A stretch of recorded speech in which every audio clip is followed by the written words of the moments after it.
Je puis tout par celui qui me fortifie. Philippiens 4, 13. Le Seigneur fit passer Paul par beaucoup d'épreuves douloureuses. 2 Corinthiens 12, 7 à 10. Personne ne sait même aujourd'hui quelle était cette écharde. Nous pensons cependant que c'était quelque chose de très douloureux. C'est pourquoi par 3 fois il supplia le Seigneur de la lui enlever.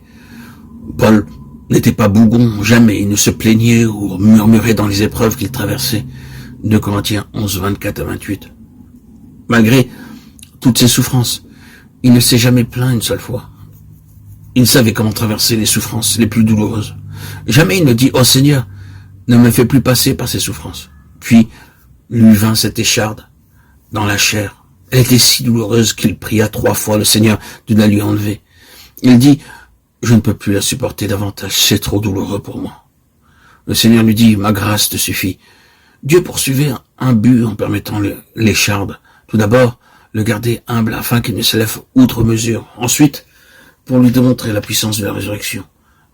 Dans Philippiens 4, 11 à 13, il dit « Je puis tout par celui qui me fortifie. » Il y avait des jours où il était privé de nourriture et assailli par d'autres besoins. Cependant, il fut fortifié dans toutes ces épreuves. Dieu permet dans nos vies beaucoup de situations et de circonstances douloureuses afin que nous puissions expérimenter sa fidélité et qu'en nous pénètre davantage la puissance de la résurrection. Je ferai de toi une grande nation et je te bénirai. Genèse 12, 2. Pour déployer la puissance de la résurrection, Dieu fit attendre Abraham jusqu'à ce qu'il devint vieux et que sa femme ne soit plus en âge d'avoir des enfants. À moins que Dieu ne plaçât une vie nouvelle dans ces 2 corps, il ne pouvait pas avoir un fils. Pouvez-vous vous imaginer leur angoisse pendant les 25 ans après leur départ de Charan? Abraham était juste, mais il n'avait pas de fils. Genèse 12, 2, 15, 2. Il attendit très longtemps un fils, puis il décida de faire de l'intendant de sa maison son héritier. Il passa par les épreuves et la souffrance pendant plusieurs années. Des gens incrédules se moquaient de lui, disant « Tu dis que Dieu fera de toi une grande nation. Pourquoi ne t'a-t-il pas donné un fils? Si vraiment il l'avait voulu, il aurait pu déjà t'accorder un fils. » Des gens l'ont sans doute ridiculisé ainsi. Dieu se tut jusqu'à ce qu'Abraham connût la puissance de la résurrection. Romains 4, 18 à 25.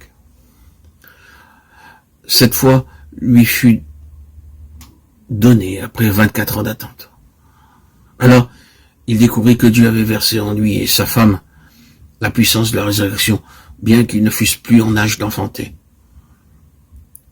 Si Dieu n'avait pas introduit cette vie nouvelle dans leur corps, ce miracle n'aurait pas été possible. Au début, lorsque Dieu lui apparut, Abraham avait la foi puisqu'il quitta aussitôt sa maison et suivit le Seigneur. Mais le Seigneur n'était pas satisfait. Il voulait la foi qui réclame la puissance de la résurrection.